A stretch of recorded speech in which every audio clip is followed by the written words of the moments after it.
Olá a todos, então, continuando as nossas atividades, das nossas apresentações, tenho o enorme prazer de convidar o Dr. Tiago Russo. Ele vai nos apresentar, né, dados do seu trabalho, que intitula-se Monitorização da complacência intracraniana em indivíduos saudáveis. Dr. Tiago, muito obrigado pela sua participação, pelo seu tempo conosco, e a apresentação, então, será conduzida a partir de agora. Muito obrigado. Muito obrigado, professor Eduardo, e a toda a equipe, né, da Brain for Care e todos os palestrantes aqui. É uma grande honra para mim participar desse evento, que é uma homenagem ao professor Sérgio Mascarenhas, né? Então, eu sou Tiago Russo, professor associado do Departamento de Fisioterapia da UFSCar. E eu gostaria, inicialmente, de relembrar um pouco, né? Eu tive a honra de conhecer o professor Sérgio no Departamento de Fisioterapia, já há alguns anos, quando ele estava começando os estudos clínicos com a nova tecnologia, né, que ele concebeu. E eu me lembro assim nitidamente da relação carinhosa que ele tinha com as pessoas, quando ele dizia tanto sobre o papel de ser professor. Isso me marcou muito, né? Acho que isso é uma coisa importante, né? E eu me lembro dessa frase especificamente, né, que a gente destaca bastante, que o professor não tem alunos melhores do que ele, né? E aquele que não tem esses alunos, é ele que falhou, né, o professor. O bom professor deve incentivar o aluno, desejar que ele seja melhor a despeito do seu próprio ego e vaidade. Então, eu me lembro desse tipo de conversa quando eu estive perto dele, em que ele mostrava a importância da gente quebrar os feudos, que a gente pudesse trabalhar em equipe, para que a gente pudesse produzir conhecimento de fronteira, né? Então, eu acho que esse evento hoje tem muito a ver com isso, né? Da forma como a gente tem trabalhado em equipe, desenvolvido para o crescimento da nossa área. Então, nesse sentido, eu não teria como não apresentar para vocês a minha equipe, né? A gente já tem um trabalho junto à Brain for Care há vários anos, né? Então, eu coordeno um laboratório de pesquisa em fisioterapia neurológica na UFSCar, vinculado ao programa de pós-graduação em fisioterapia, que é um conceito 7 na CAPES. As minhas linhas principais de intervenção e de pesquisa estão relacionadas à intervenção e avaliação pós-AVC, mas também a linha de complacência intracraniana, né? Então, aqui eu tenho, por exemplo, a Rafa, que trabalha com um projeto também de complacência com modelos de microgravidade para aplicações em projetos espaciais. A Ana Flávia, que trabalhou, como a professora Gisele acabou de colocar, que foi uma grande honra, eu sempre aprendo muito com ela, no projeto Multicovid. E também a Camila, que atualmente desenvolve esse trabalho com indivíduos saudáveis, juntamente com a Gabriela, que foi a nossa primeira aluna envolvida no campo da complacência intracraniana, que estudou a complacência em pacientes pós-AVC, né? Esse campo de estudo que nós temos desenvolvido na UFSCar, ele acontece principalmente no laboratório, no departamento de fisioterapia da UFSCar, mas também a gente tem interfaces em outros locais, como a unidade de saúde escola e o hospital universitário, né? Há fomento desses projetos da FAPESP, do CNPq, da CAPES e agora mais recentemente da EBSER. Nossa história junto do tema de complacência intracraniana se iguinicia em 2020, né, no início da pandemia, em que nós, com reuniões ampliadas da nossa equipe de pesquisa, junto com a equipe de pesquisa da empresa, precisávamos definir coisas bastante básicas da forma, por exemplo, de como conduzir o termo complacência intracraniana. A gente se lembra que antigamente nós víamos inúmeros estudos, né, trazendo diferentes conceitos a respeito de complacência intracraniana. Alguns complacência cerebral, outros falando basicamente sobre elastância, como sinônimos de pressão intracraniana. Então, nossa primeira aproximação nesse sentido aconteceu na realização de um trabalho, né? Nosso primeiro grande produto foi essa revisão de escopo, que foi publicada no ano passado na Frontiers in Neurology. E vocês podem ter acesso a partir desse QR Code. Então, o objetivo dessa revisão foi mapear os conceitos chaves relacionados à complacência intracraniana e descrever métodos invasivos e não invasivos utilizados para avaliar a complacência. Então, a gente seguiu as normas mais rigorosas para conduzir as revisões de escopo, né, dentro de uma ordem sistemática. Então, pegamos recomendações do Instituto Joanna Briggs, usamos o Prisma para revisões de escopo, e o protocolo foi publicado no Research Square, porque naquele momento ainda não era possível publicar protocolos em outras bases de dados. Fizemos um amplo levantamento, né, das mais diversas bases de dados e incluímos também literatura cinza nos nossos achados, né? Fizemos todo um processo de seleção dos artigos usando o software START desenvolvido pela UFSCar, e tivemos como critérios de inclusão estudos com seres humanos e animais, sem qualquer tipo de restrição de tempo ou idade, que trouxessem os conceitos de complacência ou elastância e condições relacionadas ao contexto do paciente neurocrítico. A gente só excluiu blogs, mídias sociais, jornais. Para vocês terem uma ideia, a gente partiu de 43 mil artigos, né, para revisar, até que nós chegamos em 297 e conseguimos extrair o conceito de um pouco mais de 100 artigos. Em linhas gerais, a gente viu que na literatura, apesar da gente imaginar que é um lugar, né, que é um ponto de bastante consenso na literatura, a gente percebeu que 60% dos estudos usavam o conceito de complacência adequadamente como a variação de volume por pressão, né? A interpretação clínica deles, menos de 52% dos artigos trazia uma interpretação clínica do que aquilo significava. E ainda em relação à localização, ou seja, aonde ele se reflete, né, esse fenômeno, 58% desses artigos trouxeram que refletiam um compartimento intracraniano, mas outros traziam como apenas o cérebro, ou vinculado apenas aos vasos, ou ao espaço cérebro-espinhal. Além disso, a gente pôde perceber que quando usado, né, a pressão intracraniana para se referenciar informações sobre complacência, a maioria das informações eram advindas de valores absolutos da pressão intracraniana, né, que pouco ainda da literatura trazia informações sobre a forma de onda, né? Isso é um ponto bastante interessante das avenidas que a gente teria ainda para explorar nesse sentido. Os métodos não invasivos mais comuns eram tomografia, ressonância magnética, deslocamento de membrana timpânica, o uso do ultrassom Doppler, sensores mecânicos como o da Brain for Care, o diâmetro da bainha do nervo óptico e etc.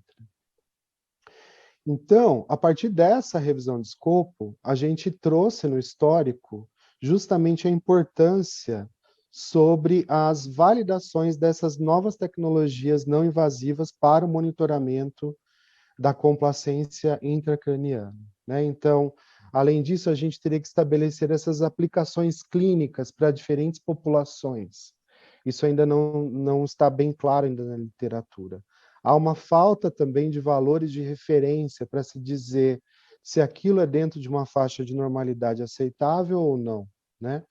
Há também uma necessidade de interação entre diferentes tecnologias, com inúmeros parâmetros que deveriam ser confrontados e comparados para aumentar, por exemplo, a sensibilidade para a detecção de modificações da pressão intracraniana e da alteração da complacência. Também são necessários ainda muitos estudos sobre custo-efetividade e utilidade desses tipos de monitorização. Por fim, há uma necessidade de ampla divulgação dessas tecnologias para o público em geral e também o público médico e não médico.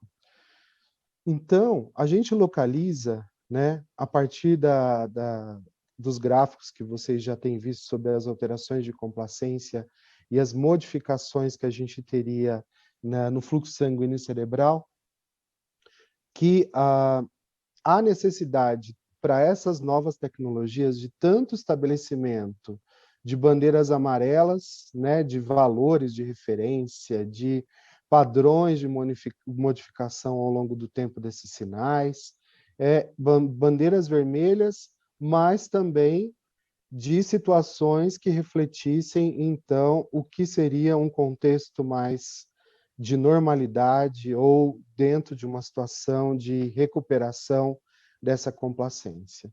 É nesse sentido que esse projeto que a gente desenvolve busca responder, né? Então, ele quer verificar quais seriam, então, essas características de onda de pulso que refletiriam mais um contexto de normalidade dos indivíduos, né? É muito sabido, né, por todos os participantes aqui, da importância da hemodinâmica cerebral para a forma de onda de pulso que a gente acaba medindo com essa tecnologia, né? Então, características do sistema cardiovascular, do tecido cerebral, vão ser importantes para a gente poder entender o formato dessa onda, né? Então, fatores como envelhecimento, hábitos de vida, fatores ambientais e genéticos podem modificar as características desses vasos e, portanto, dos tecidos também ao seu redor e, portanto, modificar a forma como essa onda ela é dissipada, né?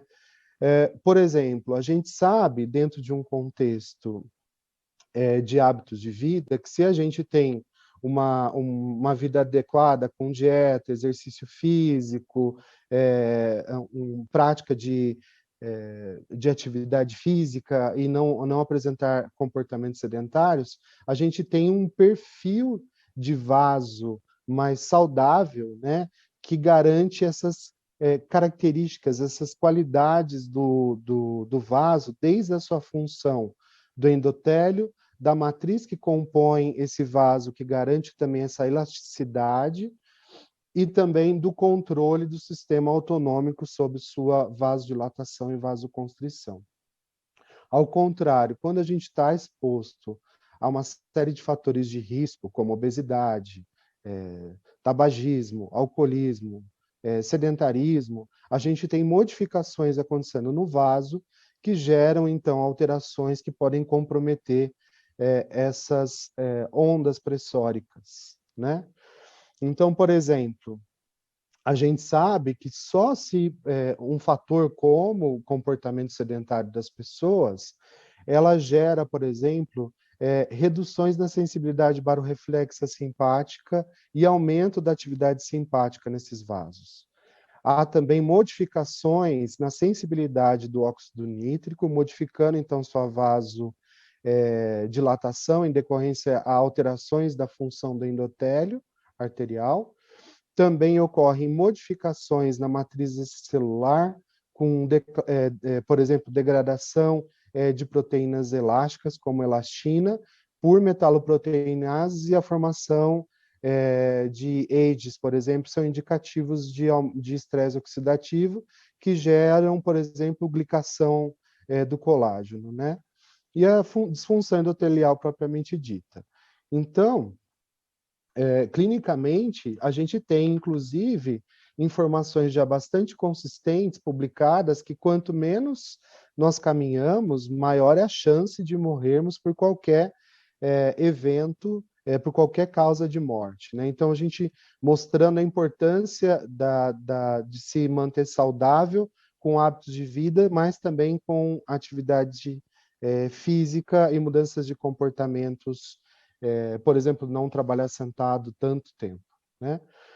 Então, nesse sentido, nós temos um estudo em andamento que chama-se caracterização das curvas de normalidade da pressão intracraniana não invasiva em indivíduos adultos e idosos, né? Então, ela teve como objetivo caracterizar a morfologia das ondas de pulso da PIC mensuradas pelo método não invasivo em indivíduos adultos e idosos saudáveis. O objetivo secundário desse estudo é contrastar a morfologia das curvas de pulso da PIC de indivíduos adultos àquelas de indivíduos idosos, a fim de verificar o efeito da idade na morfologia da onda de pulso da PIC. Também gostaríamos de verificar a relação da velocidade de fluxo sanguíneo arterial como indicativo de rigidez arterial medida pelo ultrassom e a morfologia da PIC de indivíduos adultos e idosos. Nós temos como hipótese que a caracterização da morfologia das ondas de pulso da PIC auxiliará no estabelecimento de diretrizes de referência em normalidade, que seriam consistentes para a população adulta e idosa. Claro que seriam diretrizes iniciais, né? Espera-se encontrar diferenças na morfologia das ondas de pulso entre adultos e idosos e que a velocidade do pulso arterial seja um fator relacionável à morfologia da onda da PIC. Então, nesse sentido, nós estamos desenvolvendo um estudo transversal com 150 voluntários saudáveis e fisicamente ativos de ambos os sexos, que foram divididos em 3 grupos de acordo com a idade. Então, 2 grupos adultos com idade entre 25 e 45 anos, primeiro, né, entre 25 e 45 anos, um segundo entre 46 e 60 e o terceiro entre 60 e 80 anos. Essas faixas foram estabelecidas a partir de estudos que verificaram o aumento da rigidez arterial, principalmente nos arcos aórticos, de pessoas saudáveis com envelhecimento. Então, a gente tem que, dentro da faixa de 45 anos, a gente começa a ter uma grande variação na rigidez dessas artérias em indivíduos mesmo que saudáveis. Então, a gente resolveu dividir nessas 3 faixas, né? Então, os critérios de inclusão, além da idade que foi colocado, o indivíduo deveria ser saudável pela confirmação por entrevista, né, anamnese, um exame físico, exames laboratoriais, e que não fizesse uso de medicamentos controlados.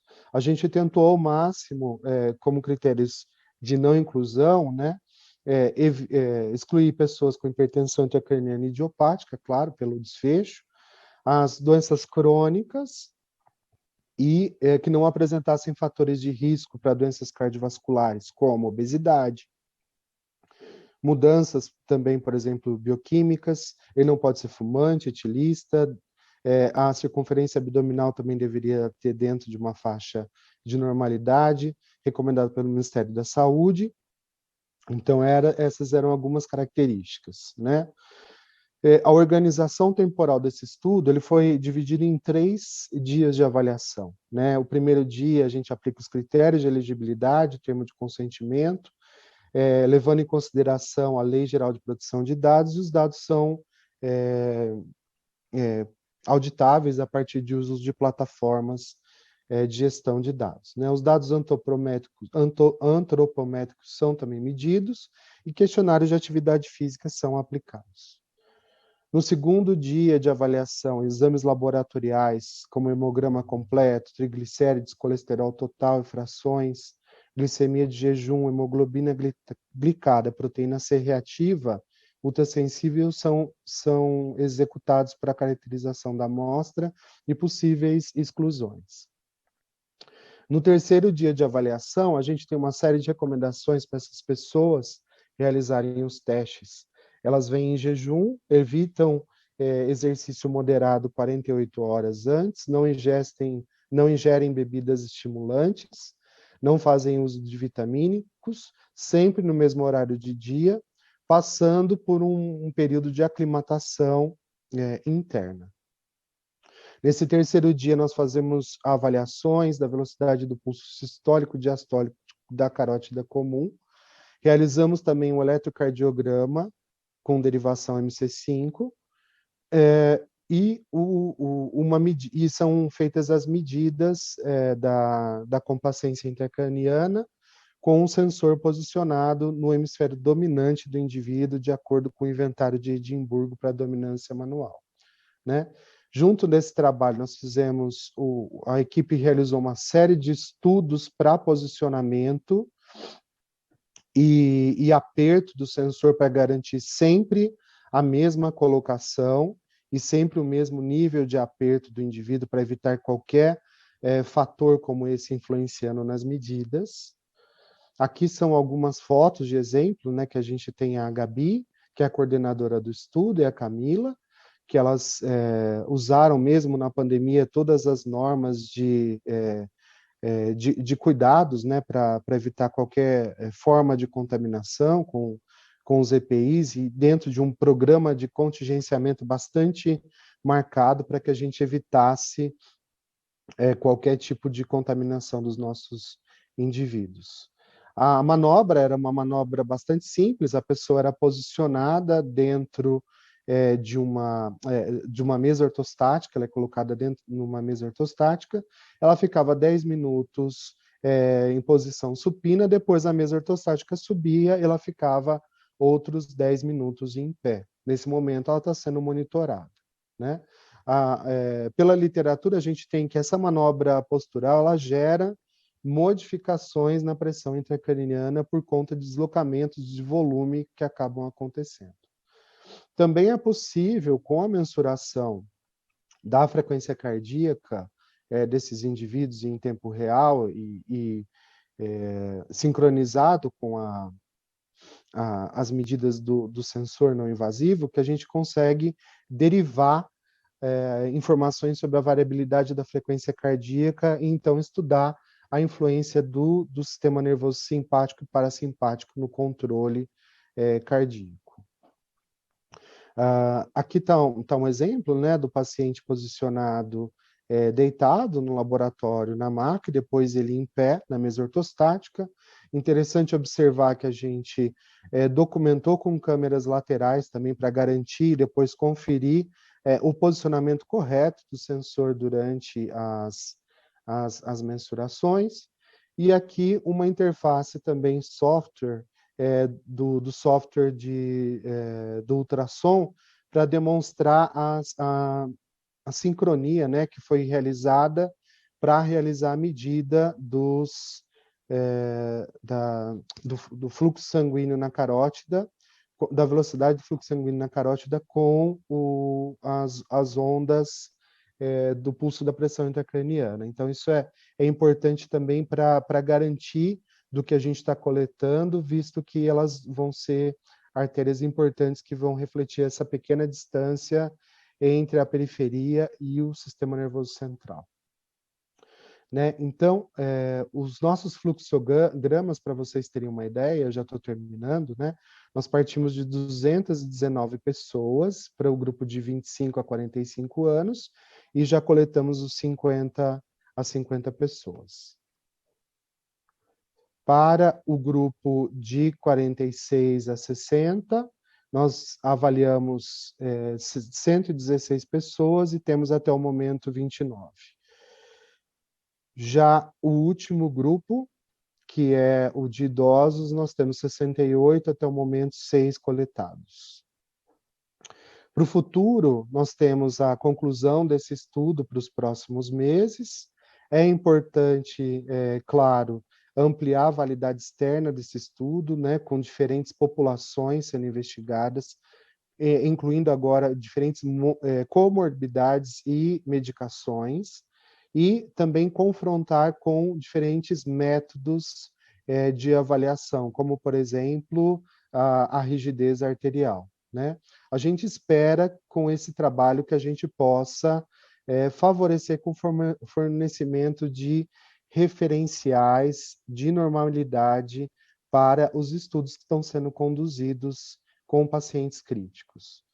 Por fim, a gente espera que nosso grupo possa contribuir com essa ideia fantástica que o professor Sérgio Mascarenhas e todo o seu grupo de trabalho trouxe para a humanidade. Muito obrigado, é isso. Russo, muito obrigado pela sua palestra, pela sua apresentação. Certamente o grupo, né, com o qual o professor lidera tem feito enormes contribuições para melhor compreensão, né, de que maneira a atividade física, de que maneira o nosso comportamento no dia a dia pode melhorar ou dar melhores condições para a nossa saúde, né, obviamente impedindo que saiamos daquela homeostase dinâmica, né, que é a fisiologia. Eu gostaria que o professor Tiago, com sua experiência, obviamente, né, pudesse esclarecer até que ponto ou como que nós podemos estimular a atividade física ou quais as melhorias, não é, que a atividade física e hábitos alimentares adequados, ou seja, uma condição adequada, pode melhorar a elasticidade vascular e de que maneira isso contribuiria com melhor condição ou melhores condições de funcionabilidade do nosso encéfalo dentro aí da caixa craniana, não é? Quer dizer, do ponto de vista de complacência, não é? A atividade física melhora a condição cardiovascular, melhora uma condição metabólica, não é? E como será que isso pode também melhorar a nossa o nosso quadro de complacência cerebral, tornando, né, a nossa reserva compensatória mais apropriada para alterações súbitas do dia a dia, não é? Então, gostaria que o professor comentasse isso.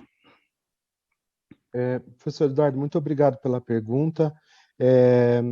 Hoje, o que se estuda muito em relação à atividade física é justamente essa relação sistêmica que a atividade física possui, indicando essa capacidade de interagir com muitos tecidos e órgãos diferentes. Por exemplo, a gente sabe que quando a gente realiza a atividade física de forma frequente, isso por exemplo, por algumas sociedades americanas, você tem a recomendação de fazer 150 minutos por semana de atividade física moderada e 2 vezes por semana de exercícios de fortalecimento, aliado também com evitar passar longos períodos em atividade de baixo nível de consumo de oxigênio, como ficar sentado muitas horas, trabalhando, né? Então, isso são tipicamente comportamentos sedentários. Quando você atrela essas estratégias, você tem que a musculatura passa a produzir uma série de fatores que são chamados exercinas ou miocinas, né? Isso eles têm um fator, uma capacidade de ser encaminhado pelo sistema sanguíneo, passa pela barreira hematoencefálica e gera modificações centrais, como produção de neurotrofinas, mas também de fatores vinculados à neoangiogênese, como, por exemplo, VGF. Né? Então, já tem isso bem estabelecido, né? E os melhores tipos de atividade física são aquelas moderadas para alta intensidade também, né? Então, entendendo que essa tecnologia mede, que tem a ver com a hemodinâmica cerebral e a periferia vai interferir também de alguma forma, né? Por exemplo, a força de ejeção do ventrículo, ou seja, a qualidade do vaso, seja se ele está mais rígido ou não, a gente teria que a atividade física ela tem essa capacidade modulatória de fatores inflamatórios, então impedindo ou pelo menos amenizando essas alterações que eu descrevi que vão acontecer naturalmente com o envelhecimento, deixando os vasos mais rígidos. Então, acho que essa é uma característica interessante, né?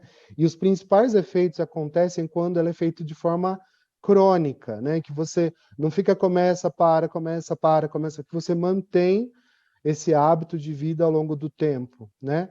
E coisas simples do tipo caminhar parecem também que são eficazes, né? Porque quando a gente olha trabalhos como aquele da Jama, que andar pouco aumenta seu risco de morrer por qualquer doença, eles ligam diretamente a doenças metabólicas e cardiovasculares, né? Então, câncer também. Então, isso é algo importante para se considerar. Ok, doutor Tiago, muito obrigado. Aproveitando a sua dica, então nós vamos ter um intervalinho de uns 10 minutinhos dos curtos, né? Aproveitar para levantar da cadeira. Estou sendo aqui alertado de que seremos 5 minutos apenas, então temos 5 minutos de atividade física, como se levantar, tomar uma água, não é? E nos preparar para a sequência das apresentações. Muito obrigado, doutor Tiago. Muito obrigado, gente. Foi uma honra. Prazer. Obrigado. Tchau. Tchau.